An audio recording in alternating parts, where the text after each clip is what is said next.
Alors, il y avait du tennis à La Roche ce week-end, puisqu'il y a un championnat de tennis également, et le TEY, le Tennis Entente Lyonnaise, affrontait le tenant du titre. Le tenant du titre en division 1 féminine, donc c'est quand même le niveau élite nationale. C'était une première historique pour le club d'avoir une équipe qui atteint ce niveau. Donc en fait, dans ce championnat, il y a 8 équipes. Et du coup, pour leur deuxième journée, les filles de tennis Entente Lyonnaise rencontraient donc Lagardère. Le team Lagardère Paris, oui, qui est quand même le team Alizé Cornet, des choses voilà, assez connues. Donc, vous l'avez dit tout à l'heure, elles ont perdu 5-1. Une rencontre assez difficile, mais où il y a quand même eu une bonne surprise. Pour leur première saison dans le championnat élite national féminin, les joueuses du tennis Entente Lyonnaise affrontent des adversaires très haut de gamme.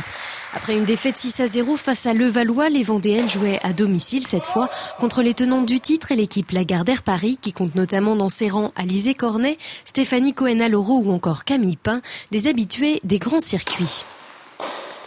Nous perdons 3-1 à l'issue des simples. Voilà, il y a la Mégane, la petite nouvelle, qui a gagné en numéro 1 contre Camille Pain.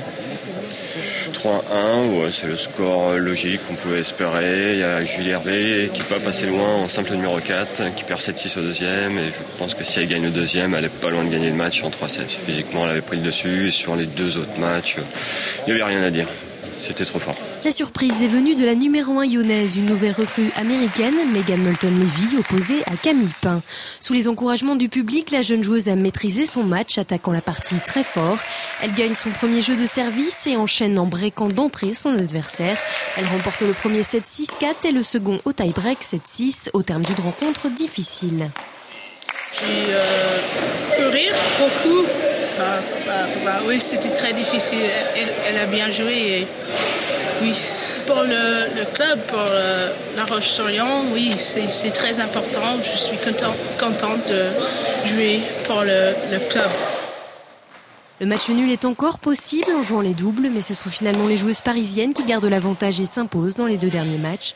Une défaite qui n'est pas surprenante, mais qui n'atteint pas pour autant le moral de l'équipe lyonnaise, qui s'est fixé des objectifs réalistes. Objectif, évidemment, ça va être le maintien. Viser au-dessus, ce serait un petit peu trop optimiste.